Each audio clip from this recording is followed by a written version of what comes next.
Привет! Мы находимся сейчас в Финляндии. Мы недавно побывали на мысе Нордкап и находимся сейчас на обратном пути. Решил показать вам наконец-то машину полностью. Итак, это Volkswagen California на базе Multivan. Дополнительное оборудование стоит Ocean. Там есть еще разные Beach и тому подобное. Как там? California Beach, California Ocean и просто California, по-моему. В зависимости от компоновки у них разные опции. Итак, это самая, по идее, навороченная опция. Давайте пройдемся по машине. Сначала снаружи, потом внутри. И я вам покажу, какие у нее есть фишечки. То, что первое нам бросается в глаза здесь, это такой тент. Ручка от него находится вот здесь, в ящике. Вот она. Сюда она вставляется, и мы выкручиваем тент. Погода у нас, соответственно, зимняя. Это сейчас конец осени. Мы им не пользовались. С этой стороны лючок для питьевой воды закрывается отдельным ключом, что хорошо, то есть вам никто не может туда нагадить. Здесь розетка, если вы останавливаетесь на кемпинге, мощная розетка. Вот. Мы тоже не пользовались, соответственно. Если ее так не защелкнуть, то на автобане она потом после 140 начинает болтыхаться. Вот так это выглядит спереди. Крыша тут разделена, то есть у него под крышей палатка. Сейчас я вам ее позже покажу. Раздельное стекло. Там находится кухня, и для того, чтобы вентилировать ее, необходимо открывать вот это стекло. Ну, у него такая мощная крышка. Очень мощные лифты, потому что в багажнике здесь находятся стулья. Я вам один стульчик сейчас вытащу. Они защелкнуты вот здесь. И затем выезжает стул. Так. Все. Также назад.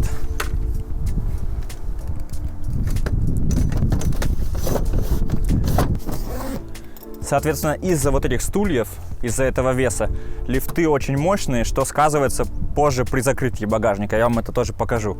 Затем у нас есть такая шторка. Проблемка в ней в том, что изнутри ее очень сложно закрыть. То есть было бы, наверное, удобнее, если бы она была сверху вниз. Тоже вам покажу. Нужно просто извратиться. Если ты лежишь уже на кровати, то это легко. Но если сиденье поднято, то сложно очень ее закрыть. Вот это вот полностью такой шкафчик. У него с двух сторон есть угловые такие дверки. И также такие сдвижные. Там внизу находятся предохранители электрики. И интересная самая, в отличие от мультивена, область это вот здесь. Потому что здесь у нас доступ к газовому баллону. И его перед каждым выездом нужно закрывать. Это с точки зрения безопасности так предписано по дорожному движению. Поэтому мы сюда ничего не ложим, для того, чтобы даже изнутри можно было легко открыть шкафчик и закрутить или открутить баллон. С двух сторон алюминий, в середине пластик. Очень прочная штука. Она еще в защитной пленке, ее никто не снимал. Здесь находится душ. Сейчас тоже покажу. И под душем еще одна крышка.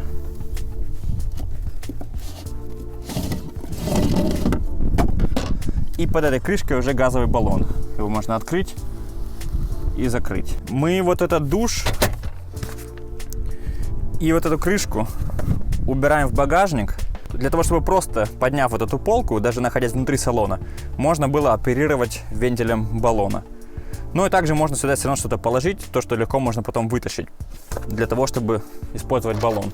Так как мы переезжаем каждый день с места на место, то и останавливаясь тоже, когда делаем кофе или там еду, хотелось бы очень часто снимать крышку.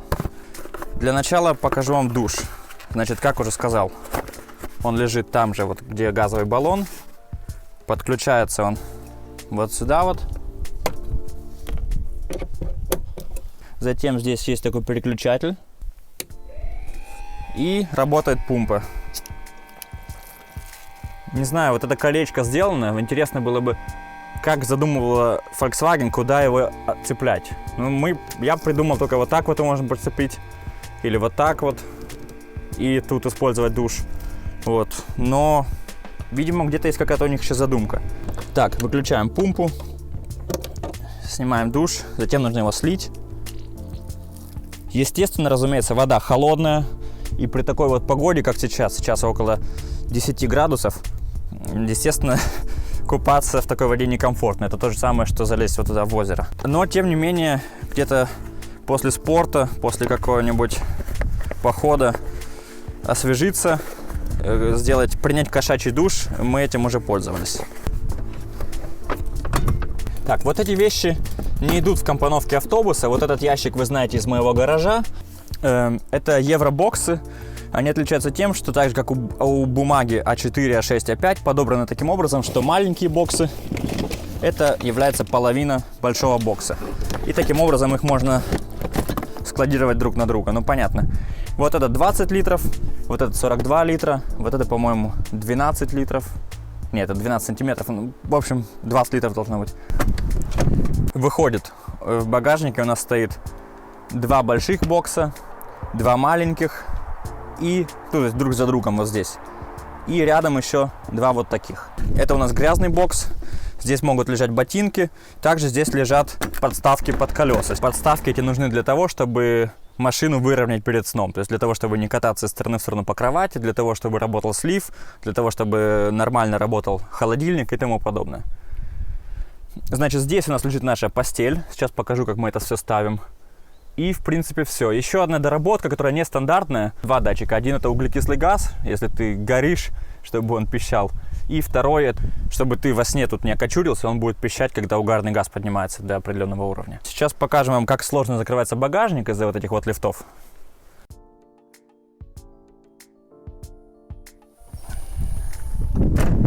Эй, это сложно должно быть. Окей, ладно. Еще хотел добавить, здесь есть доводчики дверей. Не знаю, это стандартное или нет. Ну, посмотрим сейчас. Вот задняя дверь.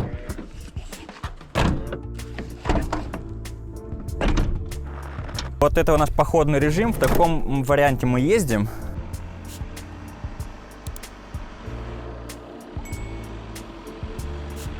Получается, мы ставим ботинки сюда. И вот эта вот площадь вверху, она у нас все время чистая. Мы вдвоем в дороге. И когда мы, допустим, хотим перекусить, мы просто вытаскиваем вот такой вот столик. Также можно развернуть переднее сиденье. Сейчас я вам покажу. Они разворачиваются оба, но из-за руля водительское сиденье разворачивается не так просто. Поэтому мы разворачиваем только боковое сиденье. Значит, проблема в том, что оно должно пройти мимо второй стойки. Для этого его нужно подвинуть вперед и наклонить. Так, чтобы при повороте оно свободно проходило между стойкой. Далее здесь такой есть рычаг, и оно спокойно разворачивается. Затем откручиваем его обратно-назад наклон. И вот здесь можно принимать пищу. Вот здесь у нас холодильник. Здесь газовая плита. Здесь мойка. Вот проблема номер 1. Она не поднимается, когда сиденье слишком далеко наклонено назад. Здесь стоит дополнительная ванночка. Например, если моешь посуду, можно сюда сделать воду с моющим средством и тут закрыть, допустим, слив, и тут сделать как бы мытье, а здесь полоскание, для того, чтобы сэкономить воду. У нас 30 литров воды и бак для сливной воды тоже на 30 литров. То есть его можно закрыть и сливать только, допустим, в местах, где, ну, не так людно, да, чтобы грязная вода там вот тут у нас под ногами не текла. Возить ее немного с собой. Так, тут есть также свет, шторка. Здесь также небольшое окошко или просто место для, ну, всяких маленьких вещей. Совочек и веник для того, чтобы держать все тут в порядке и чистоте.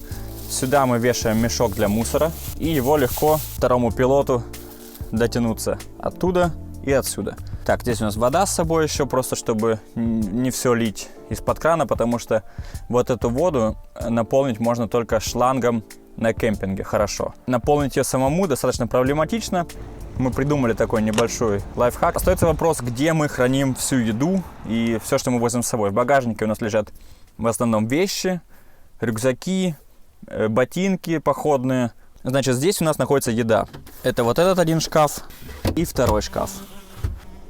Ложки, вилки, ножницы, открывашки, ножи, специи и там для сковородок всякие штуки. Вот эти вот ящички вы найдете в Икее. Мыльные средства. Здесь также дезинфекция, закрывашки для пакетов, мусорные пакеты, изолента для кожи. Вот это какой-то сок из Норвегии. По вкусу примерно как дюшес. Здесь у нас сковородки, кастрюли. Так, здесь находится у нас вонючий мусор. Это, получается, мы такую одну канистру разрезали. Она потом соединяется. В принципе, хорошо закрывает воздух. Там такие вещи, как рыбные консервы использованные и тому подобное. Салфетки. Также такой же шкаф, как и сзади, находится впереди.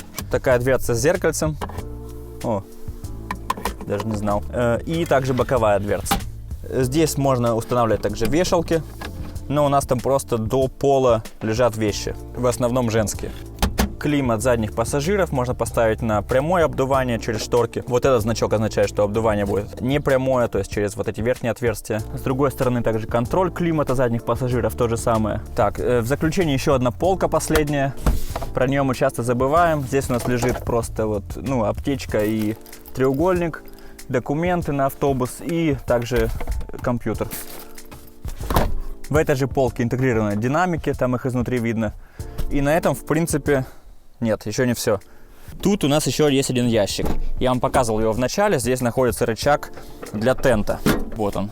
Также мы все сделали по принципу, что вещи находятся там, где они нужны в первую очередь. То есть, допустим, ботинки, соответственно, в багажнике, кофе вместе с кофейником. Таким образом, чтобы вещи находились в таких местах, где достаточно будет открыть только один ящик. Понятно, да? Такая вот ерунда, вся досточки, кружки и тому подобное. Теперь давайте посмотрим, как мы ложимся спать. Как уже сказал в начале, у Калифорнии поднимается крыша. Если поднять крышу, мне будет удобнее намного раскладывать постель. Но, допустим, в холодных местах, где мы были на Нордкап,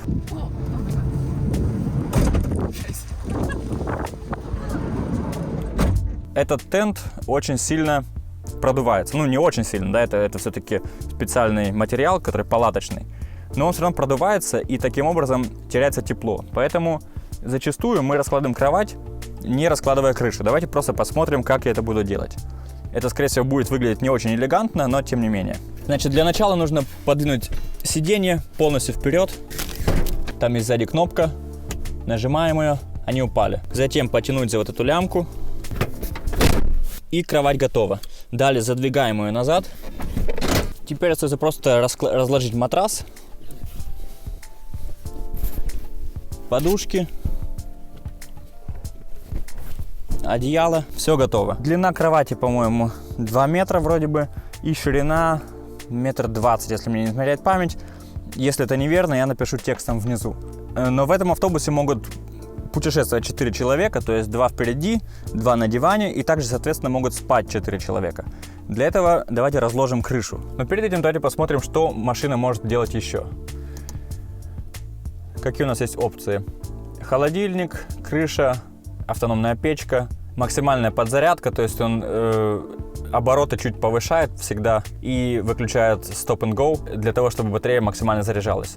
Дальше у нас есть уровень, затем у нас есть будильник, таймер, тоже полезно, свет. Нам сейчас нужна крыша. Он пишет: проверьте, пожалуйста, есть ли место для крыши, чтобы подняться. Допустим, если вы находитесь в гараже, соответственно, это, конечно, была бы глупая идея. Или над вами находятся деревья. Подтверждаем. И видим дополнительное спальное место. Затем мы можем открыть вот эти вот окна. И уже будет посветлее. Тут находится включатель для света с одной стороны и с другой стороны. Также сзади один светильник. Далее мы видим здесь розетку 12 вольт. Также мы можем поднять, соответственно, весь матрас для того, чтобы внизу можно было стоять в полный рост. Давайте насчет розеток еще пройдемся. Значит, у нас есть здесь 12 вольт розетка. Затем одна впереди. Еще одна внизу возле рычага. Здесь у нас 2 розетки USB тип C. За водительским сиденьем у нас есть обычная розетка, которая работает только при движении автомобиля. И 2 розетки USB-B. Также 2 крючка. Подсветка кухонной панели и подсветка ящиков. Есть еще одна розетка, самая главная, под водительским сиденьем. Она дает всегда 230 вольт, причем с настоящим синусом. даже когда автомобиль выключен. То есть это идеально для зарядки ноутбуков, камер и тому подобное. То есть главное, чтобы настоящий синус был. Также у нас есть еще розетка 12 вольт, то есть прикуриватель и подстаканник вот здесь. Но это доступно только когда диван полностью отодвинут назад. С нашими коробками в багажнике мы до нее не дотягиваемся, потому что диван стоит у нас чуть дальше впереди. Также 12 вольт в багажнике. Теперь по свету. У нас есть здесь свет. Такие же симметрично с другой стороны. Этот свет хороший для плиты, да, то есть приготовки. Также свет здесь и здесь. Ну и также подсветка кухонной вот этой панели. Каждую лампочку можно также регулировать по интенсивности, то есть через меню в компьютере и также через кнопку. Если я задерживаю, она будет светлее и затем будет темнее. То же самое можно проделать через меню. Вот я ее включаю и могу менять ее интенсивность. Также есть еще небольшой косячок, который мы нашли. Если лампочка включилась физически через кнопку, я не могу ее выключить через меню. По-моему, это какая-то глупость. Потому что если я включу лампочку возле багажника и затем хочу ее выключить здесь, мне придется опять ползти в багажник. Но есть опция выключить все лампочки. Тогда они будут выключены независимо от того, как они включались. Не знаю, была ли это задумка или это какая-то ошибка. Говоря про свет, давайте расскажем еще про шторки.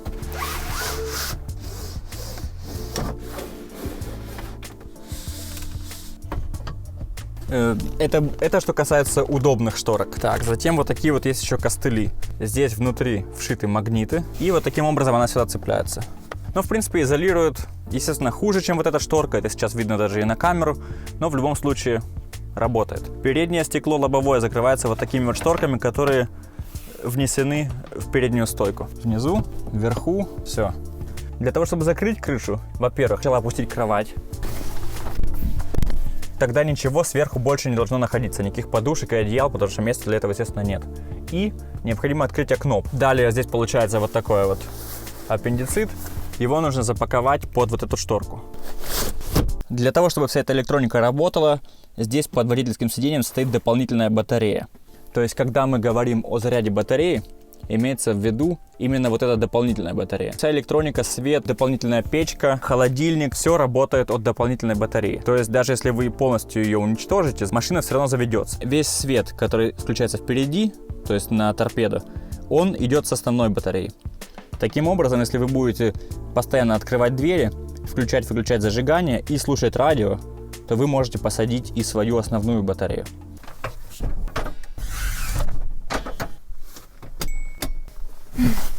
Также сзади особенно мы видим пластмассу, она похожая на какой-то, как будто детский бассейн, да, такой пластик. Помыли посуду, мокрой, грязной рукой вы включаете свет, это просто смывается и не оставляет никаких следов. То есть это очень хороший материал с точки зрения, вот именно практичности. Мы имеем подстаканники впереди, слева-справа, также подстаканник по центру и также еще два подстаканника в дверях.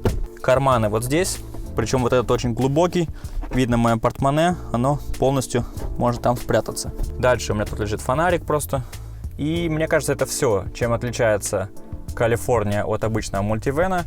Если путешествовать вдвоем, есть вариант, чтобы спать только наверху и сэкономить себе все вот эти трансформации с диванами внизу. Такой вариант тоже есть, но просто погода должна быть соответствующая.